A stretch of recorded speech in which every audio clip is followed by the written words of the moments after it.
ഈ മരിച്ചയാൾ ആരാണ്? മരിച്ചയാൾ ആരാണ് എന്നുള്ളതല്ല നമ്മുടെ പ്രശ്നം. അയാൾ നമ്മുടെ പാർട്ടിക്കാരനാണ് എന്ന് മറ്റുള്ളവരെ പറഞ്ഞ് വിശ്വസിപ്പിക്കലാണ്. മരിച്ച ചാത്തൂട്ടിയാരെ എനിക്കറിയാം. അയാൾ ഒരു പാർട്ടിയിലും പെടാത്ത ഒരാളാ. എന്റെ അനന്ത, താനും മണ്ടന്മാരെ പോലെ സംസാരിക്കാൻ തുടങ്ങിയത്. സാറിന്റെ കൂടെ പിന്നെ ഞാൻ എങ്ങനെയായത്? അയാൾക്ക് പാർട്ടി വേണ്ട.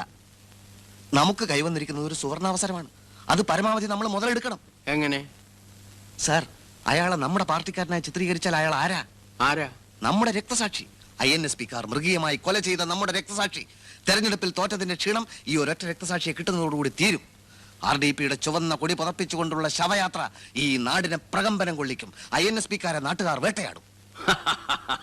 സമ്മതിച്ചിരിക്കുന്നു കോട്ടപ്പള്ളി. ഈ കാര്യത്തിൽ താത്വികാചാരനായ എന്നെ താൻ കടത്തി വെട്ടിയിരിക്കുന്നു. ഓക്കെ സാർ, സംസാരിക്കാൻ നേരമില്ല. എത്രയും പെട്ടെന്ന് ആ ഡെഡ് ബോഡി നമുക്ക് സ്വന്തമാക്കണം. ആരെങ്കിലും ഒരു ചുവന്ന കൊടി കൊണ്ടുവരൂ. കൊടി വേണമെങ്കിൽ ആഫീസിൽ പോണം. മണ്ണാൻ കെട്ട തനിക്കൊക്കെ എപ്പോഴും ഒരു കൊടി കൈ കൊണ്ട് നടന്നാലെന്താ?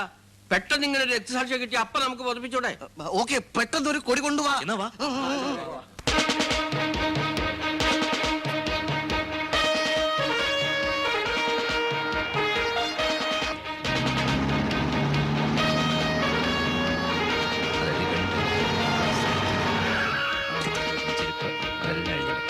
എന്റെ പ്രിയ കൂട്ടുകാരൻ ഗോപാലൻ കുട്ടിയാരെ അങ്ങക്ക് ഈ ഗതി വന്നല്ലോ. സോറി, എന്റെ പ്രിയ കൂട്ടുകാരൻ ചാത്തുക്കുട്ടിയാരെ അങ്ങക്ക് ഈ ഗതി വന്നല്ലോ. INSPയുടെ വീരനായക, ഞങ്ങൾ വീട്ടിലാഴ്ചയിൽ അങ്ങ് പോയോ? ഇല്ല സാർ, 20 കൊല്ലക്കാലമായി ഞാനും ചാത്തുക്കുട്ടിയാരും INSPക്ക് വേണ്ടി പ്രവർത്തിക്കുന്നു. ഞങ്ങളൊരു പാത്രത്തിൽ നിന്നുണ്ടു, ഒരു പായൽ കിടന്നു, ഒരു കൊടിക്കീഴിൽ അണിനിരുന്നു. ഇല്ലേ? എന്നോടാ പറഞ്ഞ മാറാൻ? ഞാൻ മണ്ഡലം പ്രസിഡന്റ് KG പൊതുവാളാണ്. വാളും പരിചയം എനിക്കറിയണ്ട. മാറോ. ആഭ്യന്തര വകുപ്പ് ഞങ്ങൾക്ക് തന്നെയാണ്. അതിന് ഉടനെ ഞങ്ങൾക്ക് ഒരു വിലാപയാത്ര നടത്തണം.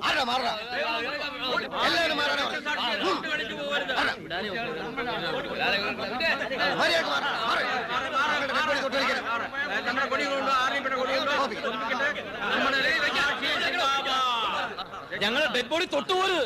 ഇത് ഞങ്ങളുടെ ഡെഡ് ബോഡിയാണ്. ഇത് നിങ്ങളുടെ ആരുടെ അല്ല, മരിച്ചയാളുടെ ഡെഡ് ബോഡിയാണ്. ഇൻസ്പെക്ടർ, ഇതിലും വേദന ഞങ്ങളെ കൊല്ലാന്നല്ലേ? ഒരു INSPക്കാരെ ചോപ്പ് കൊടി നോക്കിച്ച് നോക്കിയിരിക്കണം.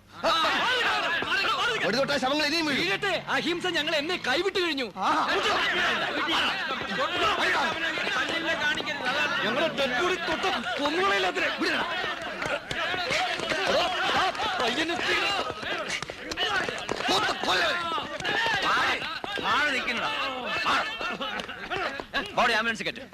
ഇൻസ്പെക്ടർ, വിലാപയാത്ര ഞങ്ങൾ ഭരണകക്ഷി, അത് മറക്കരുത്. പോസ്റ്റ്മോർട്ടം കഴിഞ്ഞിട്ട് നിശ്ചയിച്ചോ ബോഡി ആരുടെയാണ്? പോലീസ് അക്രമം അവസാനിപ്പിക്കുക. പോലീസ് അക്രമം അവസാനിപ്പിക്കുക. പോലീസ് അക്രമം അവസാനിപ്പിക്കുക. ഞങ്ങളുടെ ഡെഡ് ബോഡി ഞങ്ങൾക്ക് വിട്ടുതരിക. ഞങ്ങളുടെ ഡെഡ് ബോഡി ഞങ്ങൾക്ക് വിട്ടുതരിക.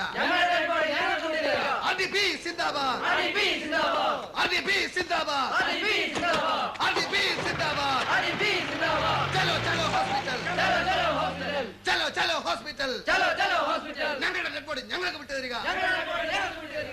RDP കാർ മൃഗീയമായി മർദ്ദിച്ചു കൊന്ന INSPയുടെ വീരനായകൻ ശ്രീമാൻ ചാത്തുക്കുട്ടി നായരുടെ നിര്യാണത്തിൽ അനുശോചിക്കാൻ ഇന്ന് മാനങ്കര ജംഗ്ഷനിൽ ചേരുന്ന വൻപിച്ച പൊതുയോഗത്തിൽ നല്ലവരായ നാട്ടുകാർ കൂട്ടം കൂട്ടമായി പങ്കെടുക്കണമെന്ന് ഞങ്ങൾ അഭ്യർത്ഥിക്കുകയാണ്, അപേക്ഷിക്കുകയാണ്.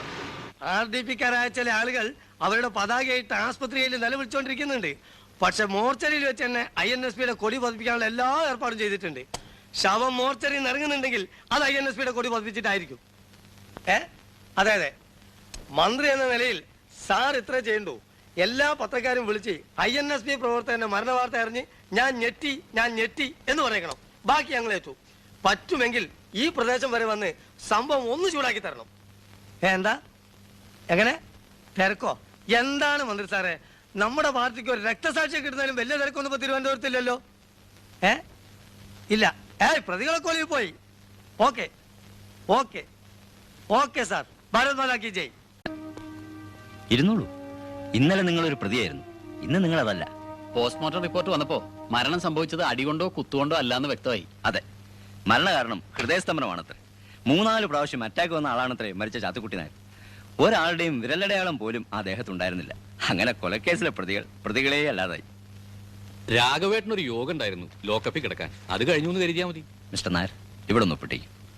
അപ്പൊ സാർ എന്നെ ഇന്നലെ റാസ്കൽ എന്നൊക്കെ വിളിച്ചത് വെറുതെ ആയി. അതൊക്കെ എന്റെ ഡ്യൂട്ടിയുടെ ഭാഗമല്ലേ മിസ്റ്റർ നായർ. റാസ്കൽ എന്ന് വിളിക്കുന്നതോ? വേണമെങ്കിൽ മിസ്റ്റർ നായർ എന്നെ ഒരു പ്രാവശ്യം റാസ്കൽ എന്ന് വിളിച്ചോളൂ. അപ്പൊ പിന്നെ കാണാം. അത് വേണോ? മൂത്തമോൻ കാരണമല്ലേ ലോക്കപ്പിൽ കിടന്ന് അതിൽ അച്ഛന് ദേഷ്യമൊന്നുമില്ല അല്ലേ? ഇല്ല, എനിക്കിപ്പോ വളരെ സന്തോഷമാണ്. മക്കള് കാരണം ജീവിതത്തിൽ ആദ്യമായിട്ട് ലോക്കപ്പിൽ കിടന്നല്ലോ. അതിന് കാരണക്കാരൻ ഏട്ടനല്ലേ അച്ഛാ? ആരാടാ കാരണക്കാരൻ?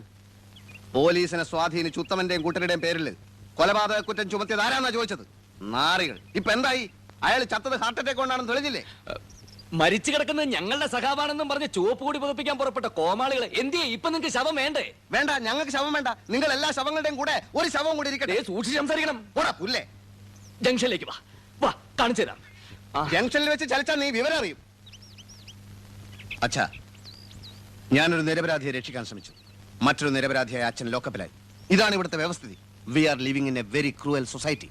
ഇവിടുത്തെ ക്രമസമാധാന നില ആകെ തകരാറിലായിരിക്കുന്നു. ഇപ്പൊ അച്ഛന് മനസ്സിലായില്ലേ? നീ പ്രതിപക്ഷമാണല്ലോ, എന്നിട്ട് എന്തേ സ്റ്റേഷനിലൊന്നും വന്നില്ല? അച്ഛാ, അച്ഛൻ വെറുമൊരു അച്ഛനല്ല, ഒരു വിപ്ലവകാരിയുടെ അച്ഛനാണ്. വിയറ്റ്നാമിലെയും ക്യൂബയിലെയും എത്രയോ അച്ഛന്മാരെ പറ്റി അച്ഛൻ അറിയോ? മക്കളുടെ ചിതയിൽ നിന്ന് തോക്കെടുത്ത ധീരന്മാർ. ഇവിടെ ഇപ്പൊ മക്കളുടെ ചെതിയില്ലല്ലോ. ഇത് ഞങ്ങളുടെ കുടുംബ പ്രശ്നമാണ്. അച്ഛനെ ലോക്കപ്പിൽ നിന്ന് വിട്ടില്ലെങ്കിൽ പോലീസ് സ്റ്റേഷൻ ആക്രമിക്കാനായിരുന്നു ഞങ്ങളുടെ പരിപാടി. അയ്യോ, അത്രയ്ക്കൊന്നും വേണ്ടിയിരുന്നില്ല. സായുധ വിപ്ലവം ഞങ്ങൾക്ക് പുത്തരിയൊന്നല്ല അച്ഛാ.